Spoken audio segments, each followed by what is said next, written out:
কিরে বন্ধু, তোর না আজকে জন্মদিন? এই লো তোর জন্মদিনের gift, iPhone 17 pro max. High high বন্ধু, তুই আমার আইফোন দিলি? তুই তো আমার সত্যিকারের বন্ধু, আই কোলাকুলি করি। বন্ধু আজকে তোর আমি কাচ্চি খাওয়ামু।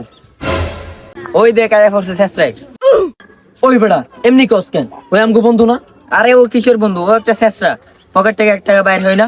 তুই দেখিস আজকে আমার জন্মদিন না, ও আমার কিছুই দিব না। হ্যাপি বার্থডে বন্ধু, আমি অনেক কষ্ট করে টাকা জমিয়া তোর লেগে জুতো আনছি, এলো। তুই বেটা ওরে কত কিছু কইলি, দেখ তোর লাগে ও জুতা আনছে, জুতা লো। আচ্ছা বন্ধু জায়গা। ওই বেটা কই যাস? আমার জন্মদিন উপলক্ষে আজকে রাতে পার্টি দিমু, তুই চলে আসিস। না রে বন্ধু, আমি তোকে বড় লোকের পার্টিতে যাবো না। আমি চাই না তোর সম্মান নষ্ট হোক। দেখছ ছেলেটা তোর লাগে কষ্ট পাইয়া চলে গেল গো। আচ্ছা জুরাটা দেখি, যদি ভালো হইলে আমি পরবো। এতক্ষণ না মেয়ে দেখালি, এই জুতাটা আমার তুই পর।